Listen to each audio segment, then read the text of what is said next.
digitalización ha transformado radicalmente a las industrias culturales y creativas en México y en el mundo. La integración de las nuevas tecnologías al sector ha implicado el surgimiento de nuevas relaciones entre creadores y públicos, además de la introducción de nuevos actores y patrones de consumo al escenario cultural. En este panel, Transformación digital en cultura, experiencias desde los museos y teatros, se abordarán las experiencias de dichos espacios en este proceso de adaptación. Me complace presentar a las panelistas. Carmen Gloria Larenas es la primera mujer en dirigir el Teatro Municipal de Santiago de Chile. Es periodista y gestora cultural. Fue bailarina del Ballet de Santiago. Actualmente es directora artística del Teatro del Lago y Movimiento, del Consejo Asesor del capítulo chileno del National Museum of Women in the Arts. Susana Chávez es directora general del Museo Cabañas. Fue directora de Cultura en el Ayuntamiento de Guadalajara y directora de Museos y Exposiciones de Cultura Jalisco. Es licenciada en Derecho por el ITESO y tiene un máster en Museografía y Exposiciones por la Universidad Complutense de Madrid. Mariana Delgado, directora del Centro de Cultura Digital de la Secretaría de Cultura Federal. Estudió Antropología Social en la Universidad Autónoma Metropolitana, Iztapalapa. En la moderación del panel, Ana Rosas Mantecón, doctora en Antropología, profesora e investigadora del Departamento de Antropología de la Universidad Autónoma Metropolitana en México, especialista en públicos de cine, museos, turismo y patrimonio, así como en políticas públicas culturales.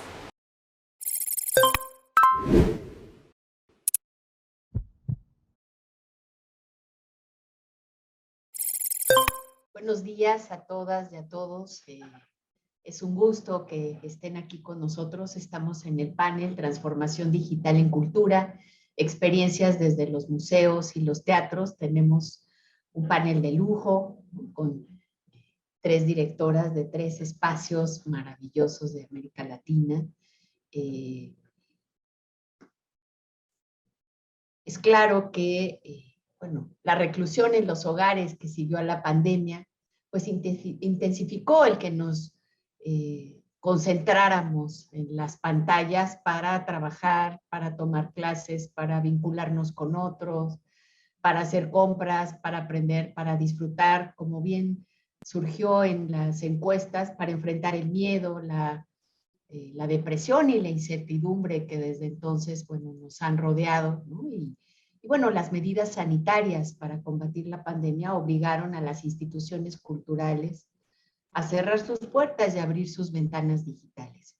Es justamente esta coyuntura la que nos convoca hoy, ¿no? Porque, algunos reabrieron, pero la relación con los públicos presenciales y digitales cambió radicalmente, ¿no? Es claro que cuando hablamos de la era digital, no nos estamos refiriendo exclusivamente al siglo XXI, ¿no? Ya desde los años 70, y ya con la creación de la World Wide Web en los 90, la era digital ha venido tomando forma desde todo ese tiempo, y es claro que no hay un ámbito de la vida que no haya sido transformado, ¿no? La creación en el 92 como les decía, de la World Wide Web, y después, años después, de la Web 2.0, que es esa segunda generación de Internet que permitió, ¿no?, la colaboración y la socialización entre los usuarios de la red, y después la masificación de los teléfonos inteligentes, nos han creado un escenario que reta a las instituciones culturales, ¿no?, a ver cómo se van a desarrollar en estos contextos, ¿no? La integración de las nuevas tecnologías al sector ha implicado el surgimiento de nuevas relaciones entre creadores, entre espacios y entre usuarios, ¿no?, además de la introducción, de nuevos lenguajes, actores y patrones de consumo al escenario cultural. Convocamos ahora a, como les decía, 3 directoras de espacios que han sido claves en la manera en la que repensamos el horizonte de las instituciones culturales frente a la digitalización. Está con nosotros Carmen Gloria Larenas, que es directora del Teatro Municipal de Santiago de Chile; Susana Chávez, que es la directora del Museo Cabañas de Jalisco, en México; y Mariana Delgado, que es la directora del Centro de Cultura Digital de México. Quisiera, darles algunas referencias de su amplísimo currículum. Carmen Gloria Larenas es la primera mujer en dirigir el Teatro Municipal de Santiago en sus 162 años de historia. Ella es periodista y gestora cultural, pero además fue bailarina profesional del Ballet de Santiago durante 10 años e incluso llegó a ser bailarina solista. Actualmente es directora artística del Teatro del Lago y miembro del Consejo Asesor del capítulo chileno del National Museum of Women in the Arts, con sede en Washington. Bienvenida, Carmen Gloria. También está Susana Chávez, que es directora del Museo Cabañas, en Jalisco, en México.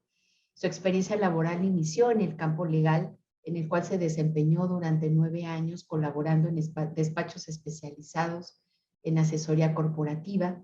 Tomando como base la experiencia legal, su práctica la fue perfilando hacia el campo de la museología, interés paralelo a lo largo de su vida, para lo cual cursó el máster en museografía y exposiciones en la Facultad de Bellas Artes de la Universidad Complutense de Madrid.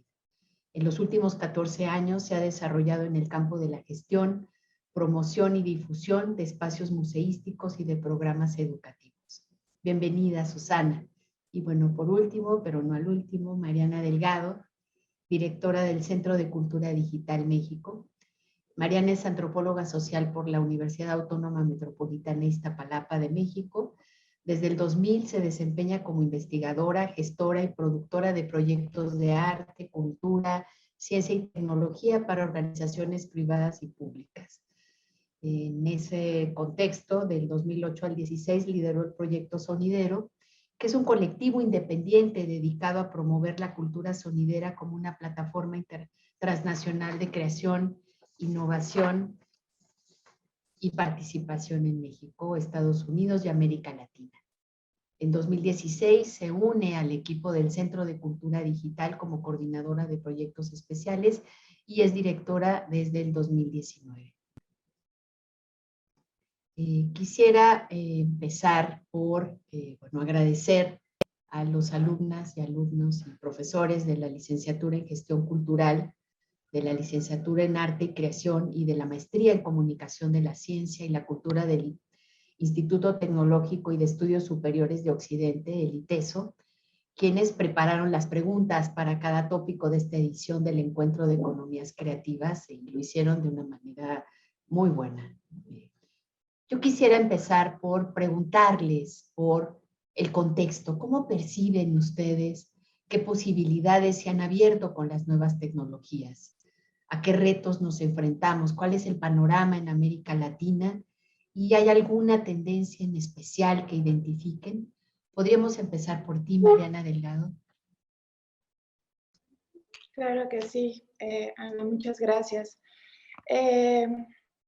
Pues bueno, yo voy a retomar una pequeña combinación de palabras que tú acabas de utilizar, que refería a las tecnologías, el rol total de las tecnologías digitales en nuestras vidas.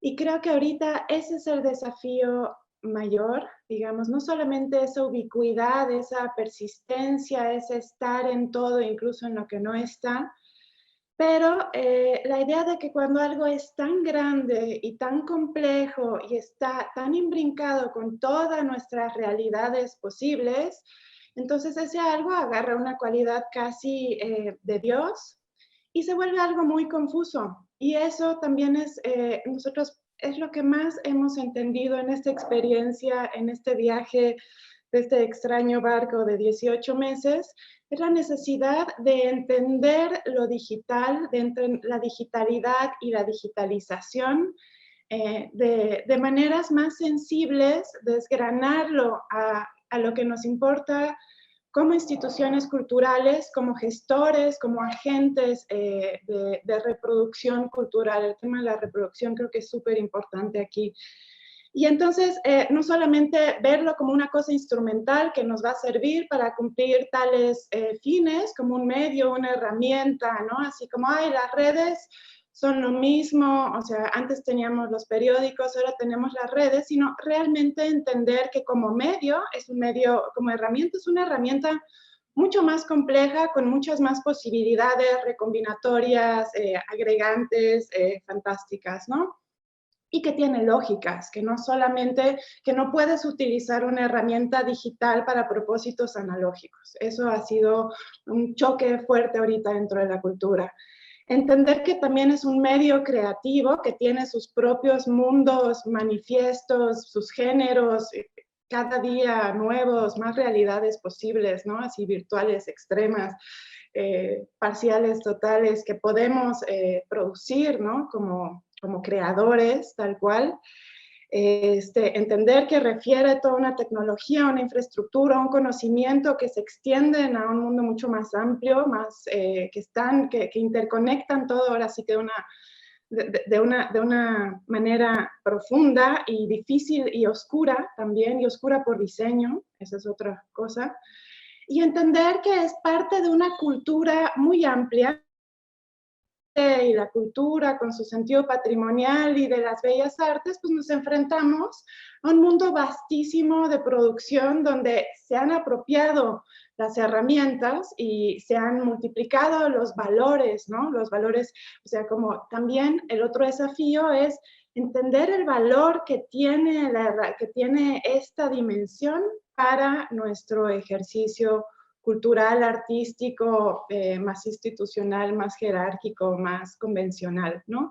Y entender que estamos en un hermoso, hermoso mundo salvaje, de que todos los días se crea, se recrea, se hunde en su masividad y se vuelve a inventar en esos términos, y que ya las comunidades de creadores no son esta cosa extraordinaria y talentosísima y única e irrepetible, sino que están expandidas, ¿no?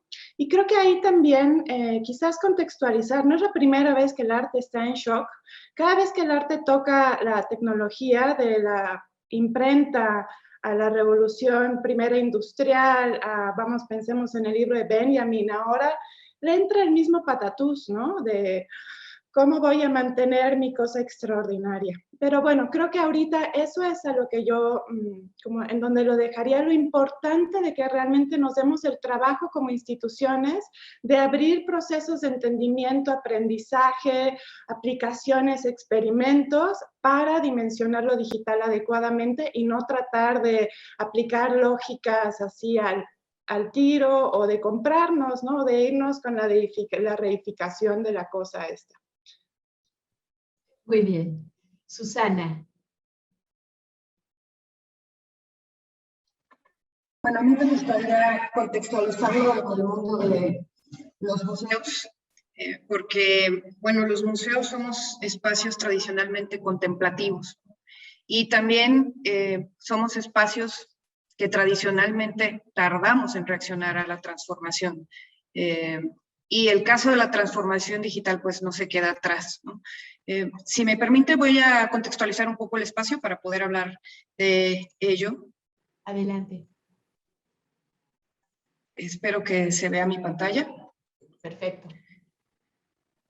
Bueno, el museo pues inició con una labor social en 1805, abrió como una casa de misericordia, donde no solamente se hospedaban huérfanos, sino también mujeres desamparadas y ancianos. Y bueno, su labor, aunque interrumpida por la historia, ha sido cuartel, también fue regenteado por las Hermanas de la Caridad, en lo que conoce como su época de oro. Pues durante toda su historia ha tenido una labor humanitaria muy importante. Tenemos en el museo la Capilla Sixtina, el gran obra de José Clemente Orozco, con 57 murales que pintó entre 1937 y 1939. Son 1.200 metros cuadrados de frescos que solamente tuvo la ayuda de 4 personas para hacer esta gran labor. Y bueno, el museo actualmente es un museo de arte moderno y contemporáneo que tiene, además de la colección de frescos, una colección muy importante de bocetos de José Clemente Orozco, que no solamente se refieren a los murales de la Capilla Mayor, sino a los murales que hizo en México y en el extranjero, cuenta con una colección muy importante de obra en distintos materiales de Matías Geritz, la colección del pueblo de Jalisco, esta colección local que fue iniciada en 1964 por Carmen Marín, y también resguardamos una parte de la colección de arte popular de Roberto Montenegro. Es un edificio que cuenta con 23 patios de estilo neoclásico, tiene 78 pasillos, 106 salas, es en sí un museo pues muy tradicional, que pues justamente la transformación digital es necesaria en el espacio, ¿no? Nuestra actual vocación, como ya lo decía, es de arte moderno y contemporáneo, y bueno, tenemos como principal reto justamente pues que la carga histórica que tiene el edificio en la ciudad y que es considerado como un museo sumamente tradicional, que pueda pues transformarse en algo que sea mucho más inclusivo, más diverso y más participativo. Y en este contexto, la pandemia ciertamente nos obligó a realizar esquemas de transformación digital que no se habían hecho, ¿no? Porque como lo decía, en el mundo de los museos la verdad es que tardamos en reaccionar. Y bueno, yo lo dejaría un poco aquí para poder ahondar más adelante. Muy bien. Carmen Gloria. Muchas gracias, Ana Rosa. Saludo también a mis colegas de panel y a todos quienes van a escuchar esta charla y se van a conectar para eso. Respecto de tu pregunta inicial, lo que puedo compartir que creo que es valioso en el caso nuestro, que somos un teatro de artes escénicas, artes vivas, tenemos una orquesta, tenemos una compañía de ballet, tenemos un coro profesional, por lo tanto tenemos temporadas de concierto, óperas y ballet y danza. La verdad que la pregunta respecto a lo digital ha ido evolucionando, y la reflexión en torno a esa pregunta ha ido evolucionando desde marzo del año 2020, que es cuando nosotros nos fuimos a un lockdown enorme acá en Chile, y que la verdad que se sostuvo hasta hace poco tiempo. Hoy día ya estamos de vuelta, efectivamente, volviendo a la presencialidad. Y por eso mismo, porque ha sido largo y porque hemos ido evolucionando más allá de esta digitalización inesperada también para nosotros, decía Susana lo de los museos, en el caso nuestro también nos encontró esta pandemia con muy poco material audiovisual y con una preparación para poder generarlo, la verdad que muy restringida en todo sentido. Yo la reflexión que quisiera compartir es que hoy día me doy cuenta, ya que estamos volviendo a la presencialidad y revisando lo que hicimos para atrás, que lo digital no fue un objetivo en sí mismo, sino que una herramienta. Y una herramienta principalmente para dos aspectos acá en Chile, principalmente dada la geografía que tenemos, la estructura que tenemos cultural, con aportes públicos y privados, en fin, cómo está estructurado el mundo cultural en Chile, y es, por una parte, que nos permitió visibilizar públicos que en alguna parte, y por estar solo enfocados en la presencialidad, estaban ahí, pero estaban invisibilizados como protagonistas.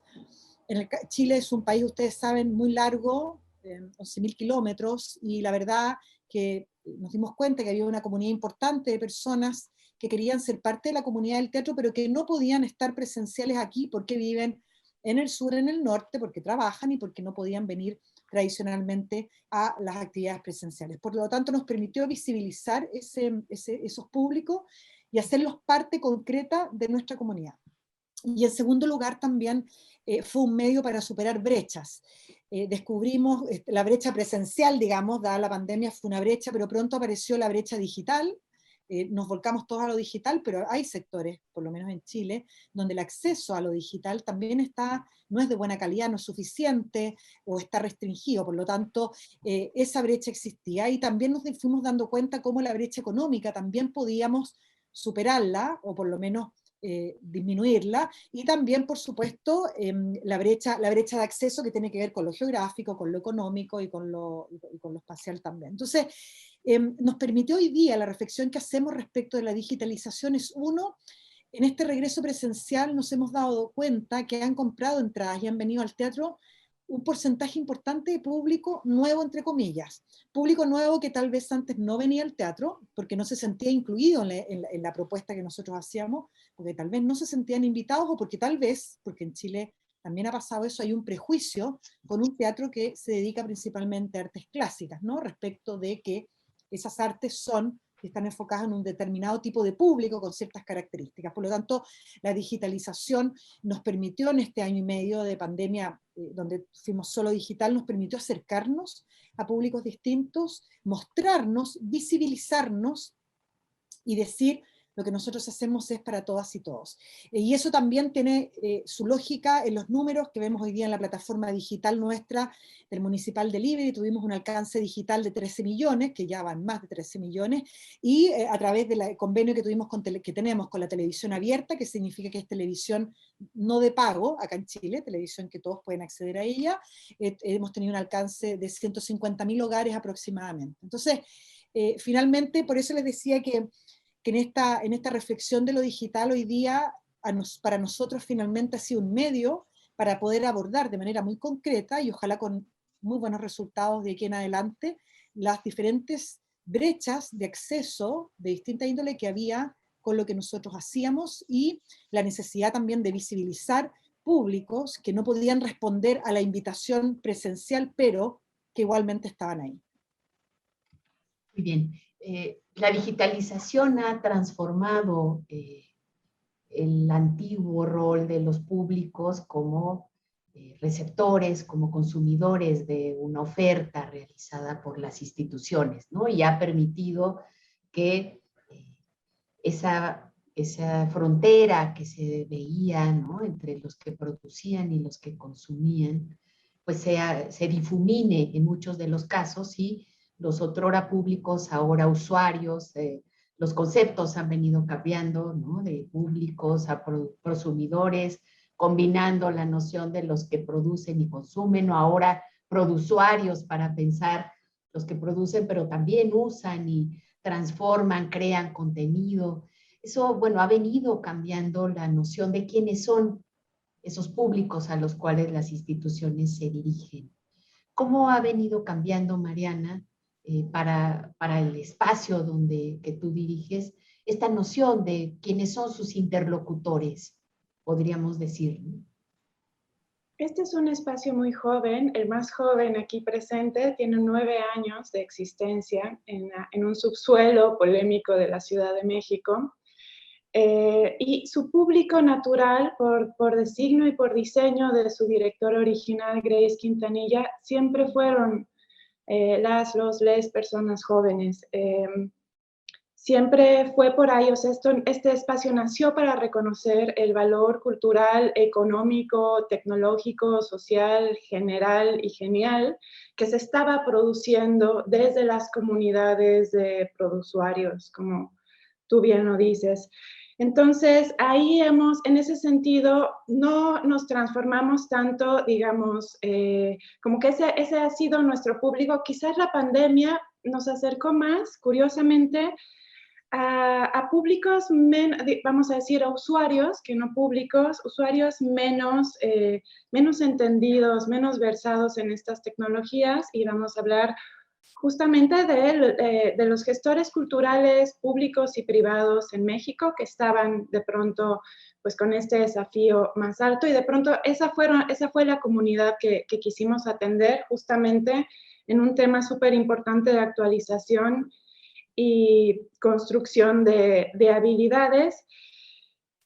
Entonces creo que ahí hemos sido un espacio que ha visto esta pandemia, o esta transición dramática, con relativa tranquilidad, con mucha capacidad reunida de las personas que trabajan aquí y de los conocimientos y cosas que reunimos, y las comunidades que tenemos afines, llámense de juegos, de inmersión, literatura electrónica, ¿no? Así entre artísticas y tecnológicas, pues ahí hemos estado, como quien dice, en nuestra salsa, de alguna manera, pero también extenuados como todos y viendo, sobre todo, igual que todos. Creo que ahora sí compartimos con el amplio de la población, digamos, de las personas que producen cultura, la crisis de que esta cultura que se está viviendo, produciendo, consumiendo, regalando maravillosamente, no está redituando para las y los creadores, ¿no?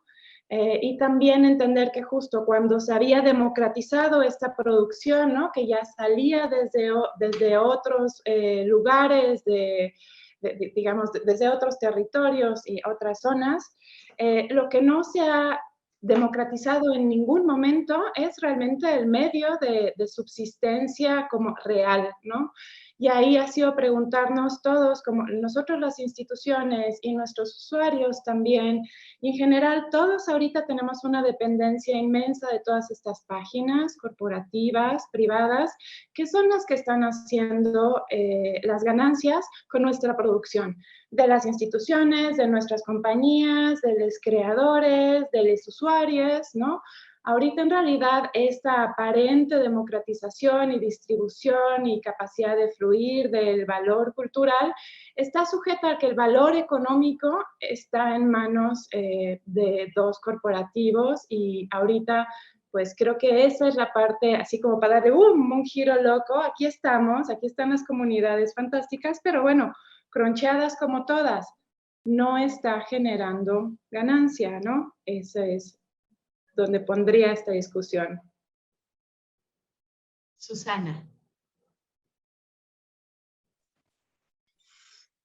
Bueno, nosotros, pues al ser un museo con este peso tan importante en la ciudad, yo siempre he dicho que uno de los grandes problemas del espacio es precisamente el edificio, porque pues asusta, ¿no?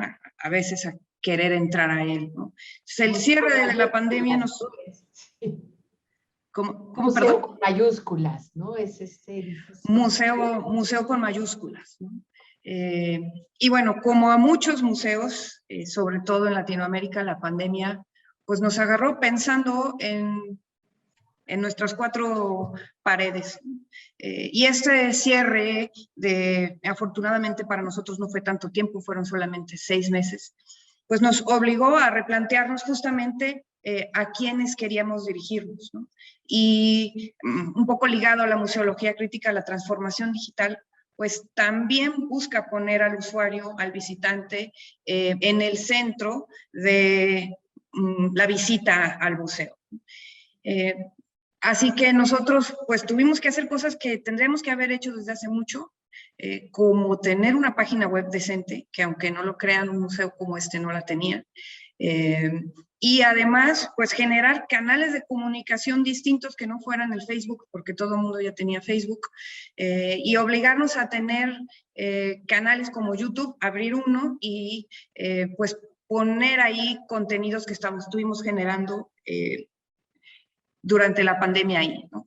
No teníamos realmente una estrategia digital concreta, y yo creo que es una muy buena noticia, porque es una vez que ya pues, sales al mundo digital, es muy difícil que vuelvas a encerrarte en tus cuatro paredes, y aunque la presencialidad nunca se perderá, ciertamente el alcance que vimos que teníamos con los contenidos que estábamos haciendo en redes, pues no lo tendríamos de ninguna manera de forma presencial. Y aunque sí tenemos muchas visitas extranjeras, pues sí nos sorprende de repente el alcance a los países en los que el contenido digital puede ser, ¿no? Además, ciertamente, los museos, pues estamos perdiendo público, ya lo estábamos perdiendo desde antes, ¿no? Y cada vez el público es más exigente, las audiencias son más exigentes y buscan lugares en los que sean pues participativos, ¿no? Desde poder entrar y tener algún taller que tenga algún tema digital, pero también verse reflejados y contar sus propias historias a través de sus redes sociales, ¿no? Así que creo que la tecnología, como decía Mariana, hay que verla como un medio, como una herramienta para alcanzar nuestros objetivos, pero no como un fin como tal, no tratar de ya tener la palomita de que ahora ya tenemos cumplidas estas 5 cosas de la transformación digital, sino seguir pensando en cuál es ese objetivo, ¿no? ¿Cómo queremos que nuestra estrategia digital pues se complemente con también nuestra experiencia presencial, ¿no? Y así poder pues cumplir con las exigencias de sobre todo los jóvenes públicos de ahora. Muy bien. Carmen, tareas específicas emprendieron para esta transformación digital del Teatro Municipal?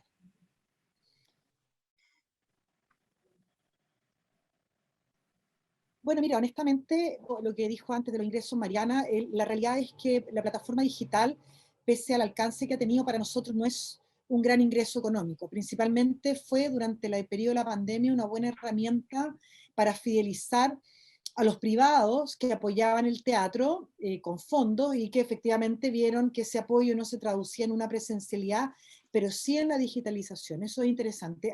Hoy día que ya estamos en un retorno, efectivamente lo digital en el modelo final que uno tenga para poder sostener financieramente nuestras organizaciones, sean museos, en fin, la organización que sea, la verdad que no es tan relevante.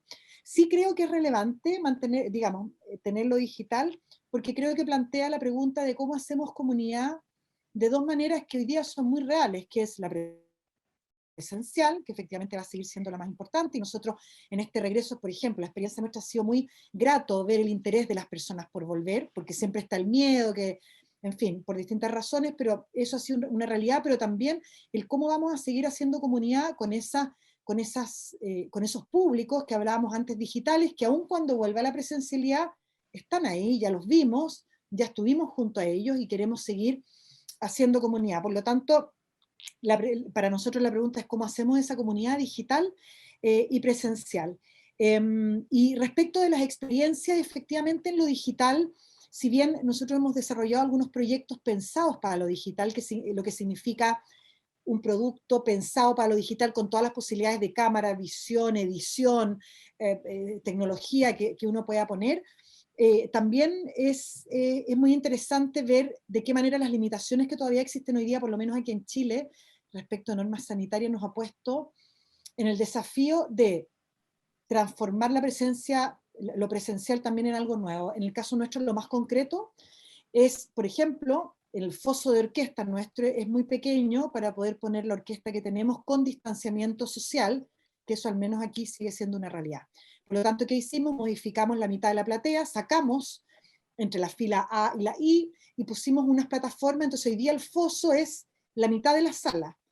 Entonces, ¿qué pasa con eso? Que cualquier experiencia artística presencial que tenemos hoy día es mucho más inmersiva y mucho más interesante probablemente para los públicos que vienen. Entonces, el que viene a ver, por ejemplo, una obra de ballet con orquesta, nuestro teatro es de herraduras, es italiano, entonces la visualidad va cambiando si tú estás más al lado o no.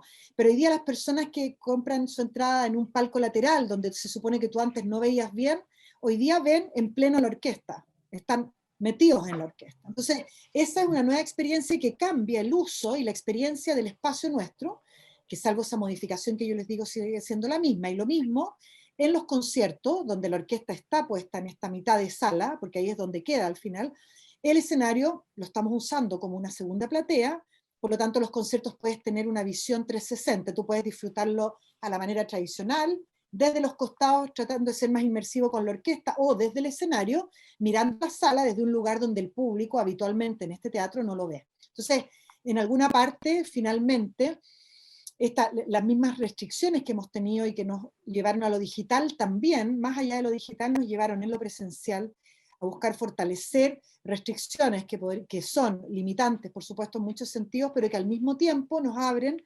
el tratar de pensar de cómo hacemos de esas limitaciones una experiencia, en este caso, diferente. Las tres nos han mostrado cómo con la digitalización, bueno, se abrieron posibilidades de una cierta democratización, ¿no? Nuevos públicos o públicos que no podían llegar por restricciones geográficas o que no podían llegar por restricciones económicas, ahora se están acercando a la oferta digital de los espacios en los que ustedes trabajan. ¿Qué nuevas barreras se han generado? ¿Qué nuevas barreras identifican ustedes para que tanto estos públicos presenciales como los públicos digitales realmente se relacionen plenamente con las ofertas culturales de teatros y de museos y de espacios diversos culturales. ¿Qué barreras identifican y cómo las piensan trabajar o asumir? Susana.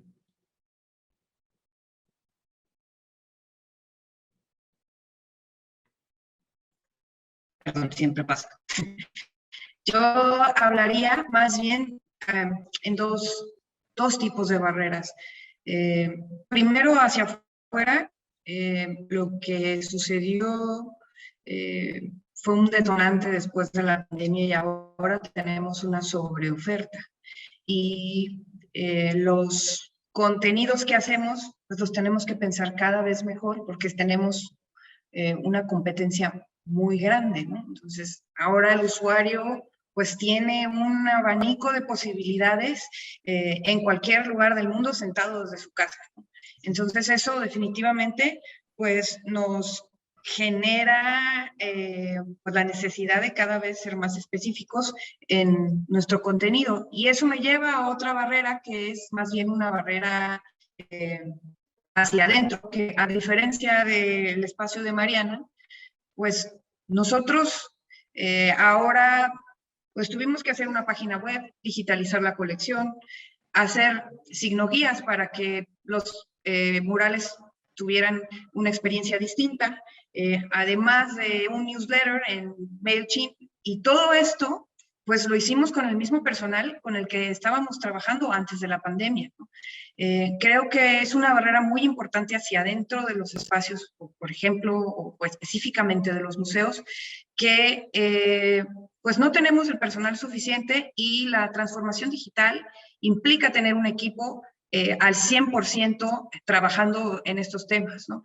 Y además también es un hecho que necesitamos desarrollar más las capacidades internas de comunicación y de desarrollo de habilidades de nuestros colaboradores, ¿no? Entonces son las dos barreras que yo tendría identificadas muy específicamente. Enormes.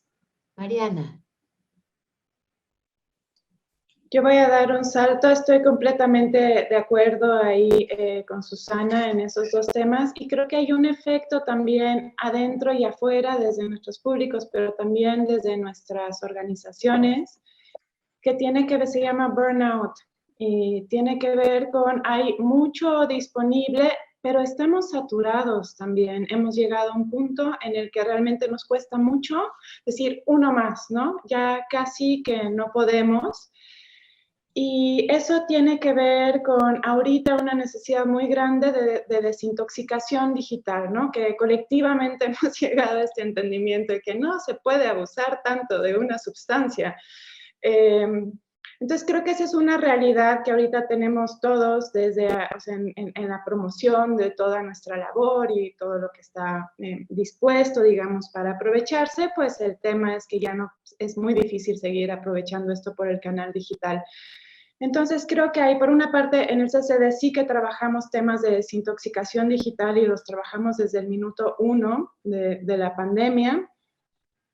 Y dos, también de resignificación de esta relación que decía también Carmen Gloria, ¿no? Entre lo presencial, lo físico y lo virtual, mental, por así decirlo, ¿no? Y cómo podemos, igual, me parece muy bonito que haya hablado ella de cómo la presencialidad, digamos, resalta ahora a la luz del concepto de inmersión, ¿no? De estar metidos en un entorno. Y eso es muy bonito porque eso es esa nueva atención nos las ha regalado esta saturación horrorosa de la tecnología y la planicie de la pantalla, ¿no? Poder internet, otra vez decir el 360 es tan hermoso. Creo que ahí hay ahí hay una parte muy hermosa cómo vamos a comenzar a construir esos mundos de relaciones híbridas entre lo que vamos a tener que seguir produciendo en línea y lo que vamos a tener que sostener digital con las experiencias de nuestros usuarios, pero también de nuestros equipos, ¿no? Ahorita, y con un tema que creo que también ha sido muy pervasivo en estos tiempos, que tiene que ver con los cuidados, ¿no? así como tenemos hay un cuidado sanitario que nos impone el virus, pero también hay un cuidado humanitario que nos impone esta circunstancia y que nos dice atendamos este momento con amor, básicamente. Carmen Gloria.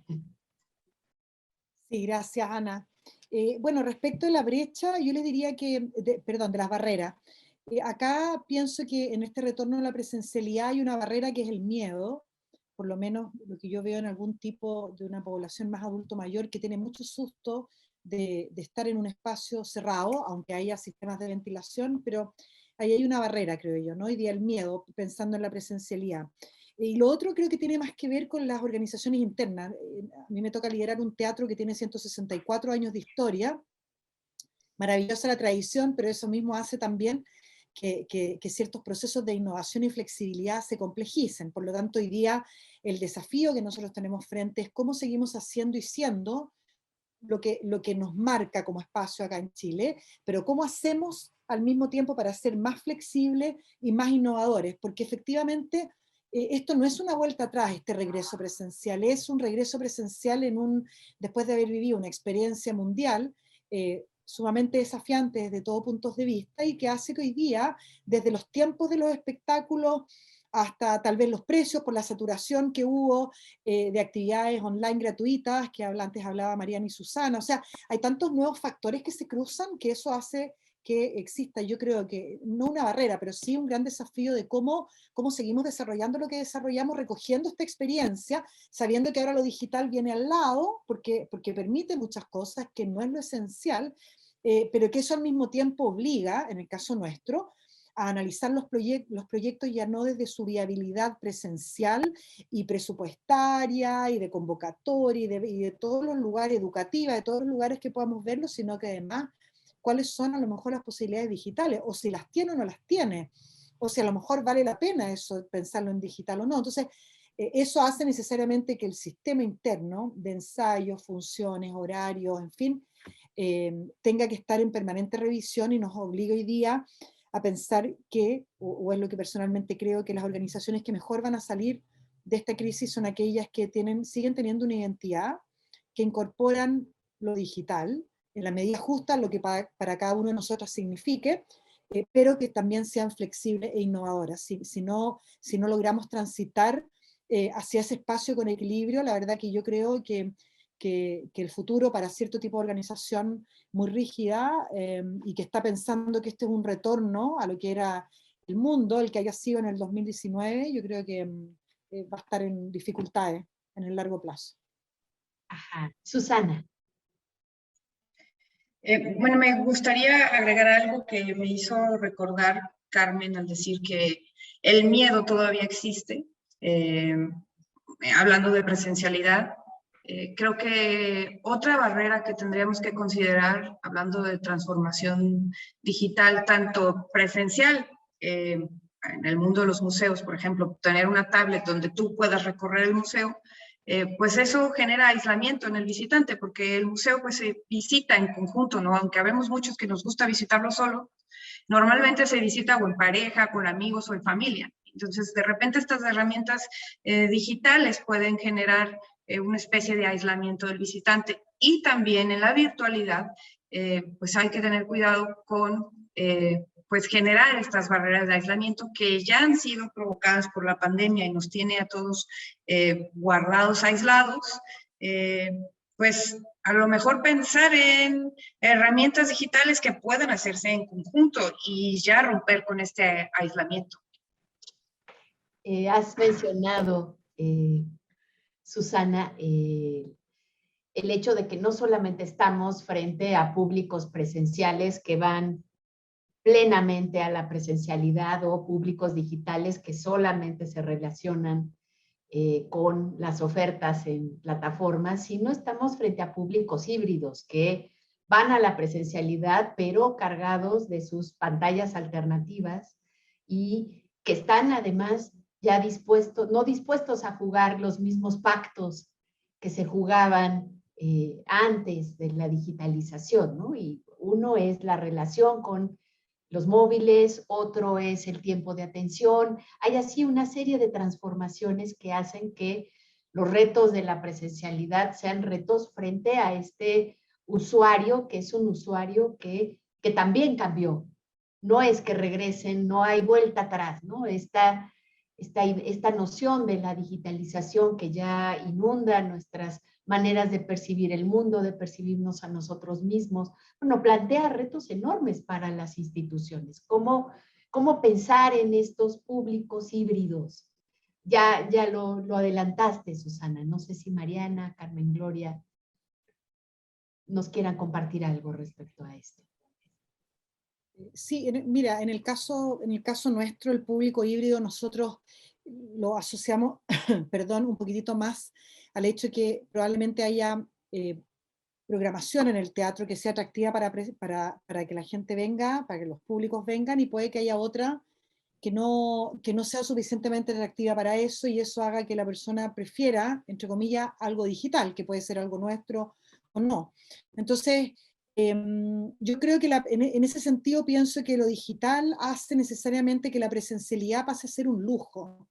Desde poder tener el acceso físico, siempre pienso en Chile porque Chile es un país no tan largo y que el tema territorial es un tema. Si uno habla de esto en Europa a lo mejor suena un poco extraño, pero para nosotros sí es, porque las extensiones son muy grandes y porque efectivamente Chile es un país bastante centralizado y hay mucho deseo de acceder a lo que Santiago produce en materia cultural también. Entonces, de alguna manera, yo pienso en ese público digital desde lo presencial y lo digital, desde ser suficientemente atractivos para ser presencial o suficientemente atractivos para ser digital, y también de ver la manera más equilibrada en cómo combinar esos dos universos, porque en alguna parte yo siento que en este tiempo se desarrolló como un derecho a acceder mediante lo digital. Pienso en el caso, por ejemplo, mío, por lo que trabajo, que para mí fue tan valioso poder tener acceso a lo que hacían otros teatros del mundo, que a lo mejor uno mira como una inspiración o como una... Y hoy día no me da lata, o sea, quiero decir con lata, me da... no me gusta pensar que a lo mejor ya no voy a tener ese derecho a ese acceso que para mí es importante, y creo que ahí se abrió una ventana a través de lo digital que es muy interesante y que puede tener que ver desde el goce de poder disfrutar de un museo, en fin, a quienes les guste, o algunas artes escénicas, hasta desde un punto de vista profesional y de trabajo para todas nosotras, de cómo tener el mayor acceso para buscar inspiración, otros ejemplos, en fin. Entonces creo que ahí la digitalización yo creo que abrió como una sensación de derecho a acceder, ojalá no gratuito, por lo que decía al principio Mariana respecto de los ingresos que son importantes para los artistas, pero que sí abre posibilidades de conexión y desarrollo que pueden ser muy inspiradoras para quienes trabajan en el mundo cultural. Hablo de esto en una manera muy amplia. Mariana, te veo asentiendo. Sí, yo pues, de acuerdo con todo. Uno, el lujo de la presencialidad y esa dificultad que vamos a tener, que enfrentamos para gestionarla a futuro, para resignificarla. Hay una idea también, o sea, la relación de lo digital y lo post-digital acá presencial es previa a la pandemia. Ahí tenemos un ejemplo bien interesante en la música, ¿no? Cómo ha gestionado su hiperabundancia en línea con digamos, la importancia de los conciertos, de los eventos que reúnen cuerpos, ¿no? Pero claro, para eso tendremos que haber dejado atrás, pues todavía estos territorios de miedo, y no estamos exactamente ahí. Pero retomando un poco más lo último que decía Carmen Gloria, ay, se me acabo de tener un... que tiene que ver con, perdón, acabo de tener un pequeño lapsus, todo porque retomar esa última idea. Carmen, ¿me recuerdas lo último que apuntaste? Y el derecho a acceder, el derecho a eso, de eso, ¿sí? Sí, exactamente. Que es una idea muy poderosa y que es algo que nos ha ido dando el Internet desde el minuto uno, la idea de que es un derecho humano como el agua, ¿no? La idea de que esta expansión es algo irrenunciable. Y creo que en particular yo también rescataría ahí lo que decía este derecho a acceder y lo que hemos vivido los 18 meses personal, profesionalmente, En cultura tiene que ver mucho con eso de que ser accedidas por nuevos públicos y agencias, acceder a otros nodos, instancias, ha sucedido especialmente en contextos de nuestro idioma, que creo que esa es la parte más emocionante.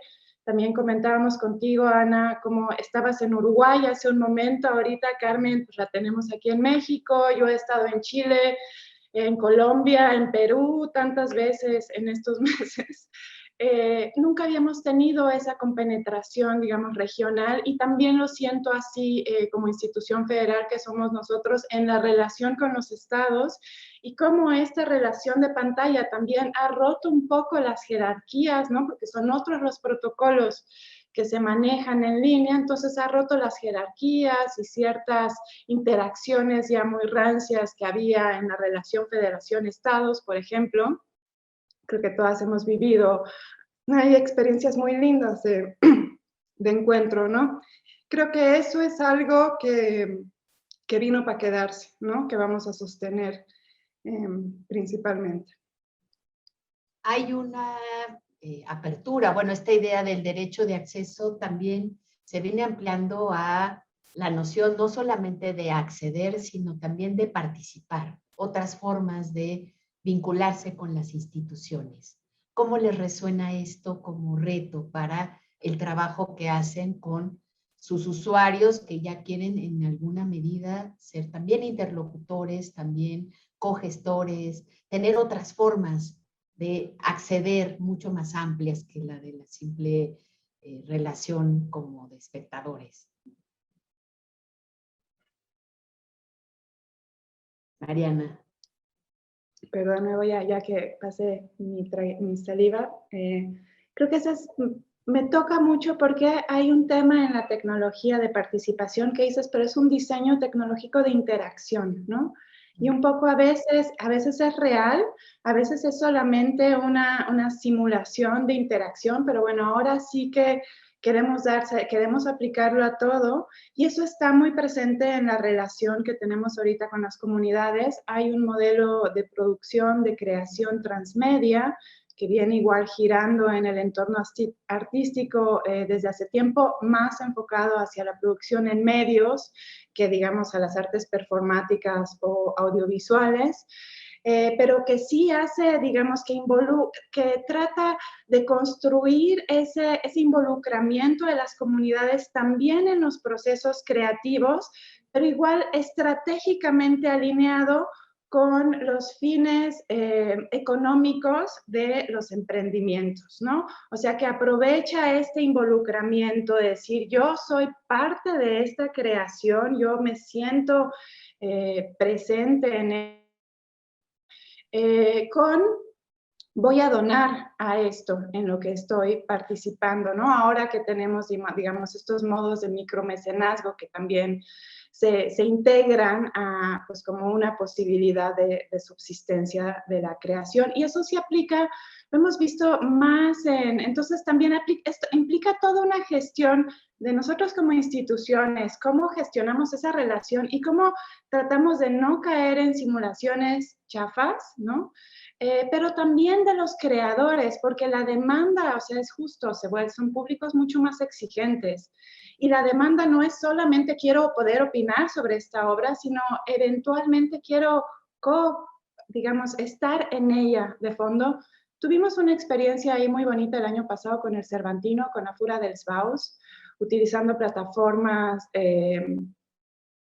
Jitsi y otras plataformas para crear, digamos, justo con grupos de creadores deslocalizados, y también ahí entendiendo cómo se podía propiciar la interacción con estos públicos. Tiene mucho que ver, o sea, tampoco hay muchas tecnologías narrativas en la historia de la humanidad que sirven. Aquí la idea de escoge final o construye, muchas, como que es un mundo de flexibilidad que decían ahorita importante, y de juego, que creo que introducía así poner, boom, juego al centro como posibilidad de relación con nuestro entorno, con nuestras comunidades, con nuestros equipos, es algo que también creo que hemos aprendido mucho en este tiempo. Susana. Pues yo creo que es un cambio de paradigma total en la manera en que pues nos relacionamos internamente y hacia nuestros usuarios. Creo que tenemos que pues, realmente hacer nuestros los valores de la cultura digital, ¿no? Como dice Mariana, a veces pues se cumple un discurso, pero en realidad no se está haciendo, ¿no? Entonces, realmente tomar como nuestros los valores de cooperación, co-creación y democratizar en un país como México, donde la brecha digital todavía sigue siendo muy grande. Hablar de democratización en la transformación digital sigue siendo un poco discurso, en realidad, pero también creo, hablando específicamente de museos, hay áreas muy resistentes que tienen que empezar a cambiar, ¿no? Y hablo específicamente de las áreas curatoriales y espero que no me quieran ahorcar algunos de mis compañeros curadores, pero creo que son áreas que tienen que abrirse mucho más a el usuario y a la potencialidad de la creación que puede tener el público, ¿no? Y no estar como desde el nicho de contar la historia desde un punto de vista y trabajar más de la mano de las áreas educativas en los museos para precisamente poder generar programas públicos donde la participación del usuario no sea solo un discurso o una parte interactiva, como dice Mariana, de ya llegué, hice y ya, sino que realmente puedan llegar a ser creadores de contenido. Carmen.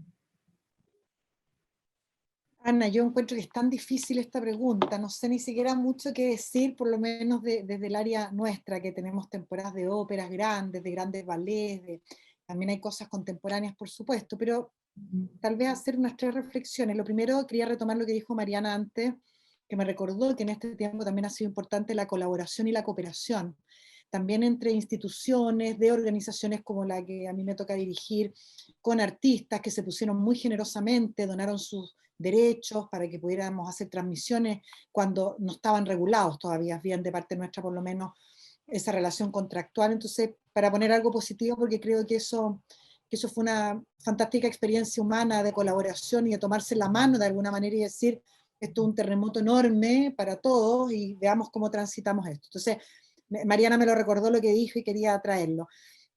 Respecto de las colaboraciones y las participaciones en organizaciones como la que a mí me toca dirigir, es un tema bastante complejo. Comparto lo que dice Susana respecto de las curatorías que también existen en los teatros como el que me toca dirigir y que efectivamente parecen ser una sola mirada. Mi única respuesta, un poco, tal vez alguna respuesta que hemos tratado de encontrar a este mayor afán de participación, también porque Chile está en un proceso social que viene desde octubre del año 2019, complejo, muy complejo, todavía sigue siendo muy complejo para todos nosotros, es tal vez vincular las organizaciones grandes como las nuestras con lo que está pasando y salir de la caja escénica como única justificación para el ser y el quehacer de lo que nosotros hacemos. Eso dice relación con, por ejemplo, que el primer concierto presencial que pudimos grabar ya presencialmente acá, lo vinculamos, por ejemplo, con las víctimas del COVID y tratamos de armar ahí un relato mediante la música que nosotros queríamos proponer, con esas músicas, con esas partituras, decir, queremos hablar de la vida y la muerte, queremos hablar de cómo hay una visión, probablemente en muchas creencias y religiones, de que la muerte es un paso a una luz superior, en fin, y generar reflexiones en sociedad y en comunidad que tienen que ver con lo que está pasando. Creo que ahí hay una manera de participación, que obviamente no es escoger lo que se va a tocar, pero sí de alguna manera haber reflejado algo que es importante para una cantidad de personas importante, en este caso en el marco del COVID. Hemos encontrado en la parte digital, redes sociales, una buena manera de participación, desde tomar los días temáticos, por ejemplo, el Día del Amor, y dentro de todo nuestro catálogo digital, que querían ver esas personas, a lo mejor el Lago Los Cisnes, a lo mejor el Barbero de Sevilla, distintas. En fin, ahí hemos generado una cierta participación y también en playlists y juegos que hemos tratado de tener con los distintos públicos que nos siguen a través de las redes sociales. Entonces, creo que una no respuesta, pero creo que un esfuerzo en ir hacia algún lugar de mayor conexión, participación, pero también conexión, porque creo también que está bien participar, pero evidentemente hay procesos de pronto en ciertas organizaciones como esta que realmente me pregunto cómo va a poder ser eso. A lo mejor eso va a estar respondido en 20 años más y soy yo la que no lo vio. Pero creo que tenemos que buscar las posibilidades que da el ser una institución que está inserta en una ciudad, que tiene un relato histórico y que hoy día se enfrenta a cambios con los que tiene que conectarse. Y esa conexión pienso que puede ser un camino, si no de participación propiamente tal vez sí de conexión y de poder comprender que lo que se hace artísticamente, más allá de lo que sea, también tiene una lectura actual y también uno lo puede vincular con los momentos que los distintos países nuestros pueden estar atravesando. Muy bien, ustedes nos han mostrado el esfuerzo enorme de las instituciones que dirigen por pasar de un cierto monólogo a un diálogo cultural con cada vez públicos más diversos, ¿no? Con ya no solo los presenciales, sino esa diversidad que se acerca a lo digital y las nuevas maneras en las que llegan los públicos híbridos, ¿no? Es posible pensar cómo incorporar al diálogo a los que no llegan o a los que llegan parcialmente, por ejemplo, que no pueden tal vez descargar una obra en sus computadoras o que tienen dificultades de conexión. ¿Es posible pensar en estrategias para incorporarlos a este diálogo que está en expansión en sus propios ámbitos de gestión?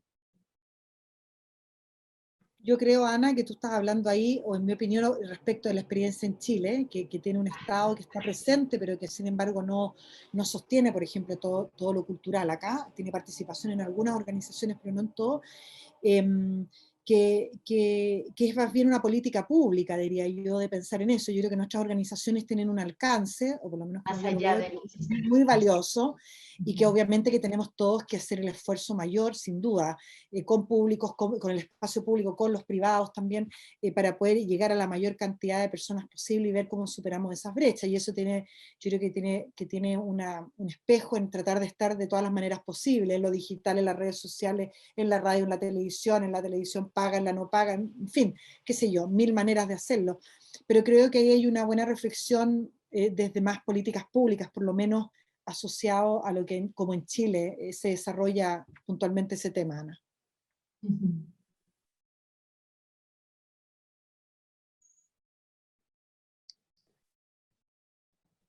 Perdón, voy a Sí, adelante. retomar aquí.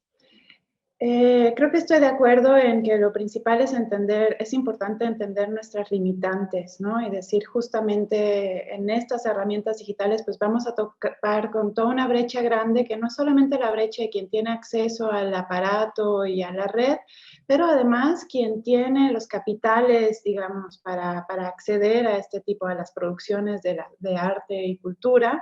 Ahí podemos también nosotros siempre hacer más accesible, énfasis en lo que decía Susana, como un elemento importantísimo de transformación, sí tiene que ver con educación, y es un trabajo interno que se hace, ¿no? De cómo nos abrimos afuera, pues cuando lo abres a través de canales pedagógicos, creo que tienes más alternativas de estar ahí dispuesto para quien llegue, para quien tenga ese chance y, digamos,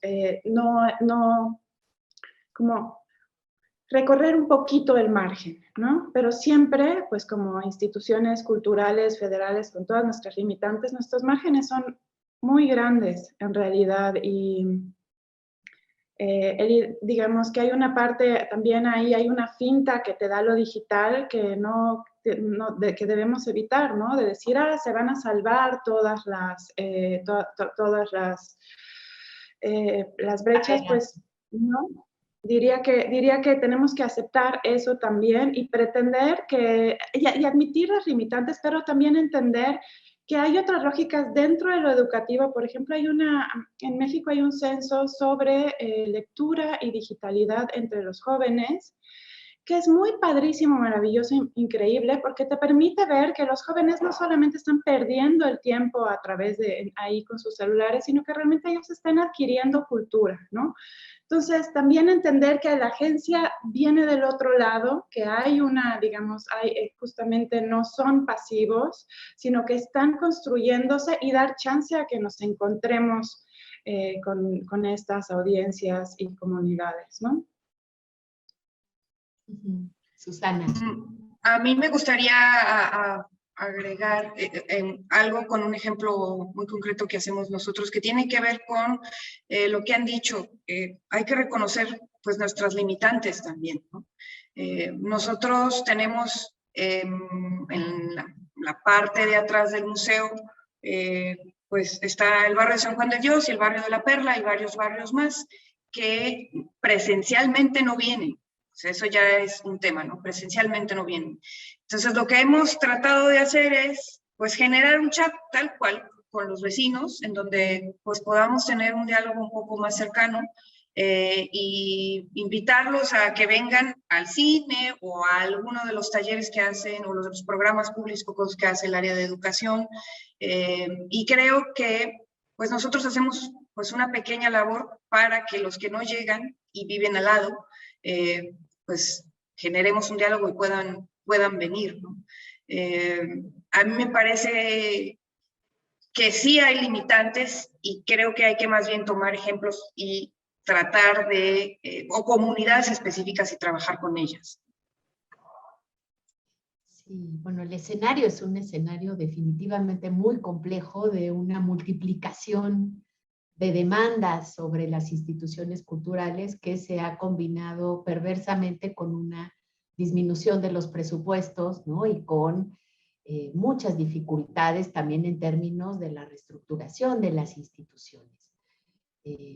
¿Cómo vislumbran ustedes el futuro? O sea, la idea es pensar, bueno, una de ellas, y bueno, han estado contándonos sobre una de estas combinaciones perversas de, bueno, cada vez tenemos más accesos digitales, pero esos accesos digitales en general no generan ingresos para las instituciones, o lo hacen de una manera muy limitada, ¿no? Entonces, el tema de la sustentabilidad está ahí, bueno, en el centro de las dificultades. ¿Cómo vislumbran el futuro de su propia gestión en este contexto que me parece que han dibujado de una manera magistral, ¿no? En todas sus potencialidades y sus dificultades y limitaciones?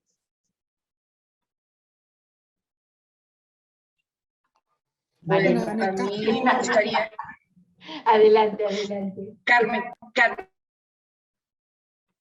¿Sí? ¿Hablo yo? ¿O Susana?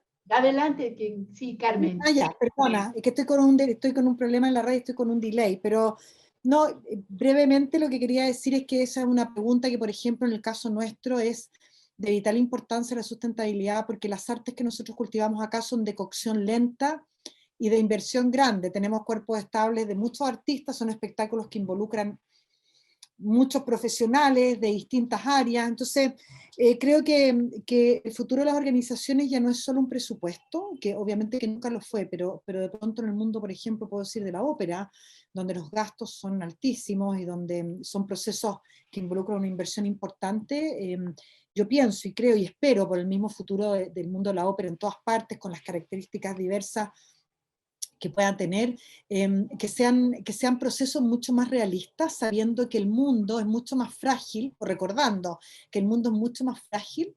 Esta vez fue un virus, después puede ser otra cosa, que es mucho más frágil y que hay que pensar los proyectos de una manera sustentable. Desde la huella de carbono de los proyectos se habla mucho hoy día de eso en el mundo, por ejemplo, de las orquestas sinfónicas, en el sentido que una gira de una orquesta tiene una huella de carbono enorme, por lo tanto hoy día la gran pregunta es, ¿vale la pena hacer con todo el acceso digital que hay, sabiendo que lo presencial no es igual que lo digital, que eso ya lo sabemos, pero ¿vale la pena emitir esa huella de carbono por una gira así, teniendo herramientas digitales que pueden acercar ese tipo de experiencia o no?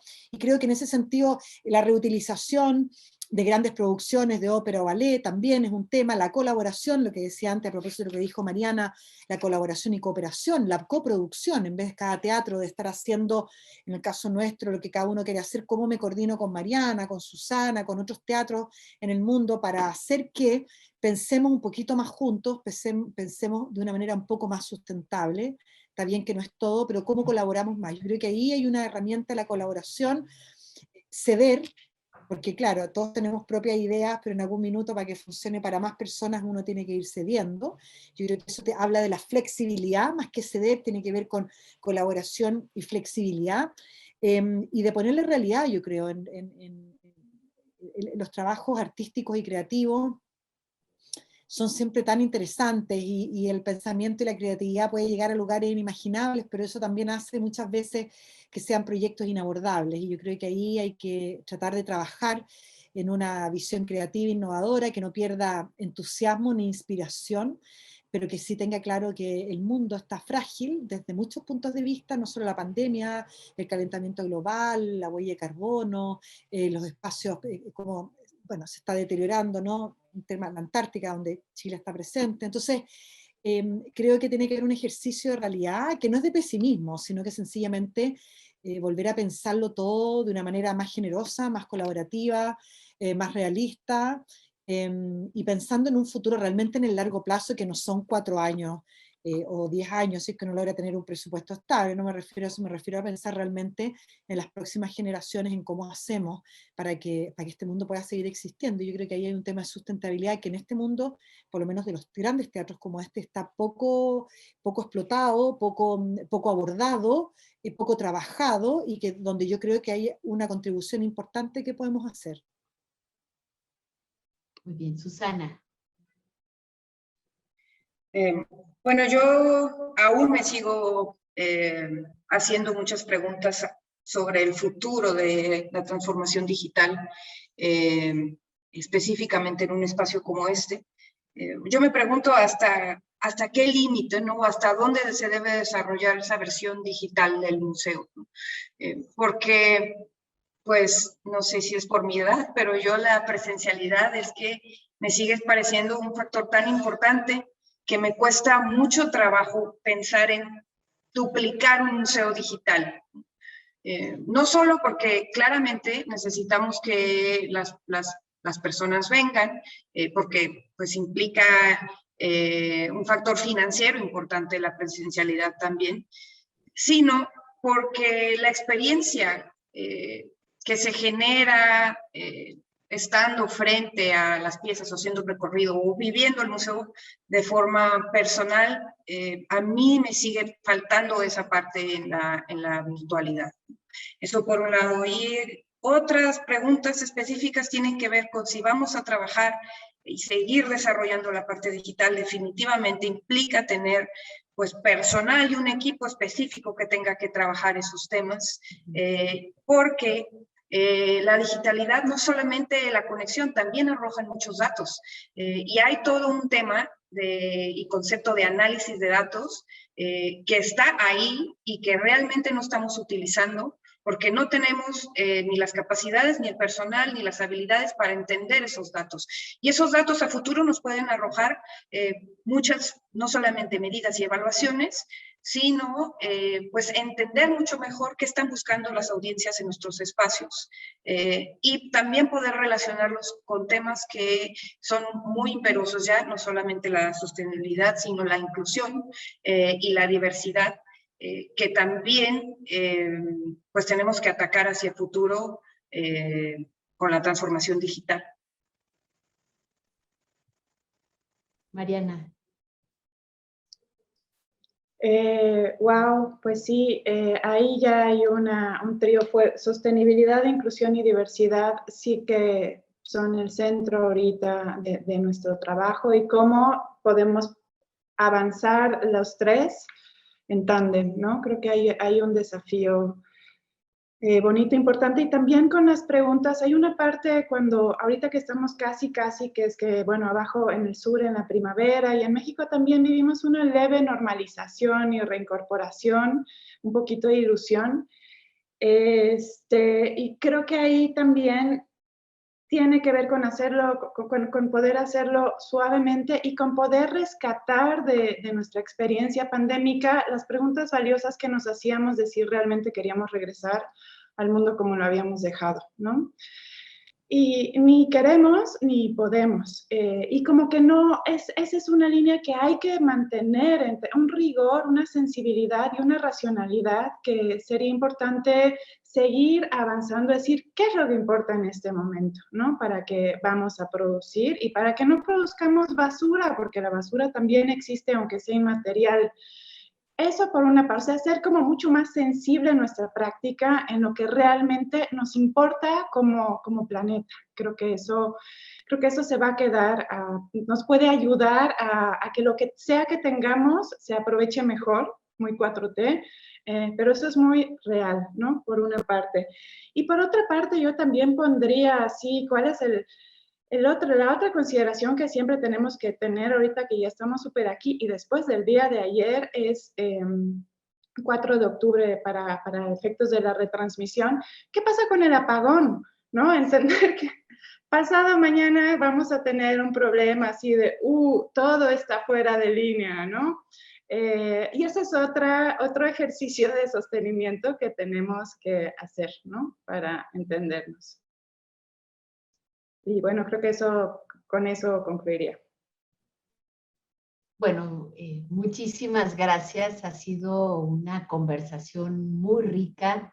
Estamos ya por cerrar. No sé si pensando hacia el futuro, quisieran, bueno, compartirnos unas últimas palabras. Hemos recorrido, bueno, toda una gama de circunstancias que ha cambiado la digitalización, las organizaciones mismas, la percepción de los públicos, la relación con ellos. ¿Qué piensan a futuro y cuáles serían, bueno, sus últimas participaciones para este panel?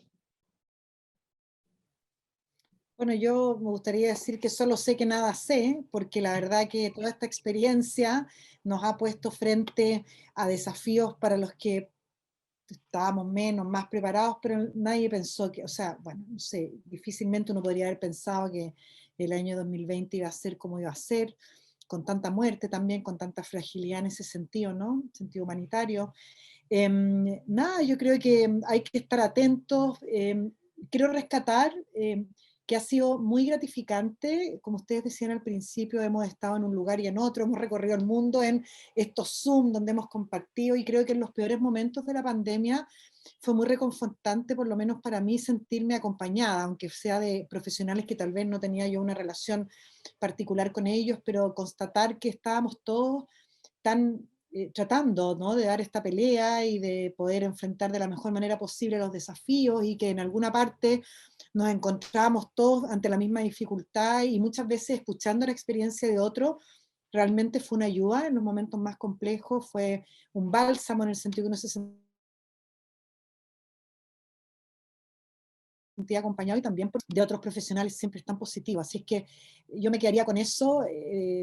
Sí, hay que pensar en un mundo que es distinto, que tiene que ser más sustentable desde todo punto de vista, y yo creo que esa es la gran lección de esta pandemia. Lo que viene nadie sabe, sencillamente hay que tratar de reinventarnos y de seguir adelante, porque la creatividad de los artistas, de los seres humanos, no, es cierto que la máquina en algún minuto nos va a reemplazar en muchas cosas, así que ya no lo ha hecho en otras, pero hay un componente que cuando uno ve el resultado artístico en un museo, en una pintura, o en fin, en productos digitales también, hay algo humano que es irreemplazable. Así que me quedaría con eso y me siento muy contenta de haber compartido con ustedes esta conversación. Carmen Gloria, ¿hay algo en este diálogo que se fue generando entre instituciones que quedó como entramado de apoyo mutuo? ¿Cómo específicamente este tema me parece que no había salido en la conversación y es vital para pensar el futuro de nuestras instituciones culturales? Yo creo que el decir que no se puede, yo pensé mucho al principio, porque uno decía, chuta, ¿por qué no hicimos esto? Y uno sacó, no, porque no se podía, porque era muy distinto, porque no. Yo creo que el no se puede, y en ese no se puede colaborar, es una parte importante de lo que sí se puede, ¿no? Y de querer tener la disposición para poder hacerlo. Hay veces que los proyectos resultan bien, otras veces que no tanto, pero en el fondo un poco la generosidad y saber que en la colaboración nos sostenemos unos con otros, y que eso probablemente, si no en la totalidad lo que hacemos, porque también eso no es correcto, o sea, no es verdad que sea todo así, pero sí hay aspectos en los que podemos apoyarnos, y creo que eso es una gran enseñanza y es una gran riqueza que tendríamos que saber, ojalá todos, preservar de la mejor manera posible. Muy bien, Susana. Sí, yo creo que, bueno, la transformación digital y la apertura virtual en los museos llegó para quedarse. No hay vuelta para atrás, eso es indiscutible. Creo que es muy importante que busquemos formas de colaborar. porque a veces estamos inmersos en este no que dice Carmen, no saber cómo, pero existen otras prácticas que nos ayudan a poder ampliar esa visión de cómo hacerlo, ¿no? Por ejemplo, concretamente existe Open Museum, que es una plataforma donde distintos museos pues ponen sus prácticas y ahí es donde podemos tener nosotros mayores ejemplos de cómo poder lograr pues tener unas audiencias distintas en nuestros museos. Muchas gracias. Mariana. Pues se ha dicho increíblemente, pero sí, bueno, quizás así el resumen más cliché es decir, la colaboración es la tecnología más poderosa y eso es real. Y también entender que no es necesariamente una colaboración heterogénea entre iguales, que ha sido hermoso encontrarnos pares, pero que también ahí en la diferencia y la diversidad, en la otredad del conocimiento, en el trans, ¿no? En estas zonas de transición y de transformación y de transmediación, etcétera, como que ahí hay, para las artes y la cultura ha sido muy importante también reconocer nuestra interdependencia de cosas, de mundos de conocimiento que siempre hemos mirado mal, como los conocimientos técnicos, ¿no? Al objeto técnico no le damos, o sea, ese es de la basura, el de arte es del museo, ¿no? Pero entender que, o sea, dependemos ahora de esos mundos, ¿no? Y estamos también inexorablemente pegados a ellos y podemos, ahorita es entender cómo existir de esta manera más real, más sustentable, más sensible y más vinculada, ¿no? Sostener nuestros vínculos que va a ser, bueno, algunos se van a diluir, lo importante siempre queda y siempre encuentra la manera de retornar. Eso creería y por eso votaría por volverles a encontrar. ¿Se han generado algún tipo de organizaciones, de instituciones que a partir, digamos, de este diálogo que han venido haciendo desde la pandemia, qué identificas en esa vinculación?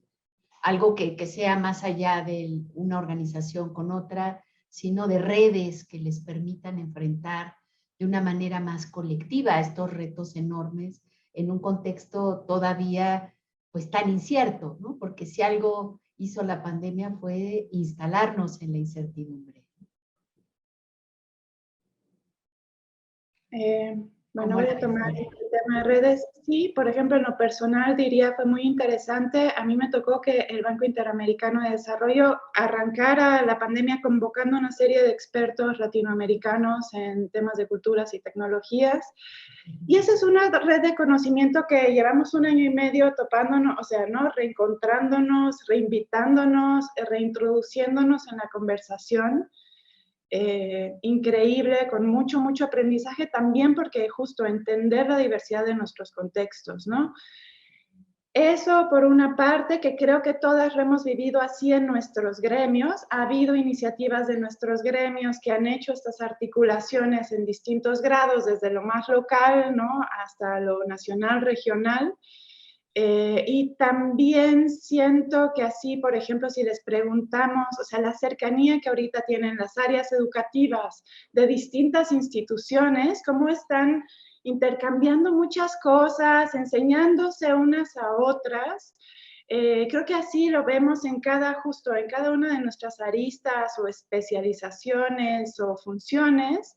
Ha habido estas iniciativas que han continuado alimentando muchas relaciones formales, pues sí, ahorita nosotros vamos a presentar en un mes, por ejemplo, una red de creadores del sector de inmersión en América Latina, que no es nuestra iniciativa, es una iniciativa de esa red, que es lo hermoso, pero decir, están ellos llegando a esas cristalizaciones, ¿no? Como sectores creativos, productivos, de decir, ok, ahora sí la organización es lo de hoy. Y lo vemos así en el tema de creación de contenidos, pues ahí hay unas reemergencias también de las nociones de labor, de empleo, de sindicalismo, etcétera, que vamos a ver cómo en los próximos años va a dar mucho fruto. Muy bien, pues muchas gracias. Ha sido una conversación muy enriquecedora y que, bueno, nos permite dar paso a los siguientes paneles cargados de preguntas y de pues, la manera en la que tan generosamente nos han compartido sus objetivos, sus dudas, sus preguntas y sus incertidumbres. Muchas gracias, Mariana, Susana, Carmen Gloria, y pues esperemos que nos volvamos a ver muy pronto. Un abrazo.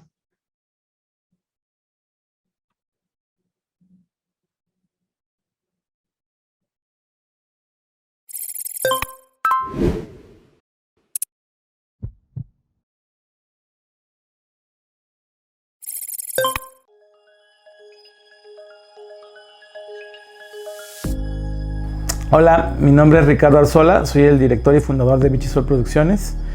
Bichisol Producciones nació en 1999. Comenzamos creando diseños sonoros especializados para compañías de teatro y danza. Después evolucionamos y comenzamos a implementar tecnologías como el videomapping y cuestiones interactivas a las puestas en escena, principalmente enfocados al mundo de la danza y el teatro. Posteriormente empezamos a ir evolucionando conforme iban apareciendo nuevas opciones y nuevas alternativas para ir implementando a los proyectos escénicos, y actualmente estamos desarrollando o estamos más bien implementando ya una tecnología que se le conoce como producción virtual, la que a través de la utilización de un motor de creación de videojuegos te permite hacer escenarios virtuales en tiempo real. Estos escenarios permiten que la interacción entre el artista y lo virtual sea mucho más orgánico. Gracias al apoyo obtenido por Proyecta Industrias Culturales y Creativas de Cultura Jalisco, vamos a poder obtener el equipo necesario para ofrecer y crear proyectos cuyos productos finales cuenten con la calidad necesaria para competir con los estándares de video internacionales, así como crear un flujo de trabajo que nos permita manejar video de calidad 4K y 8K. Para nosotros, este es el primer paso para ampliar posibilidades de colaboración y creación de procesos virtuales y que involucren tecnologías innovadoras dentro de la producción escénica. Si quieres conocer más de nuestros procesos y proyectos realizados, búscanos en Facebook, Instagram, YouTube como Bichisol. Muchas gracias.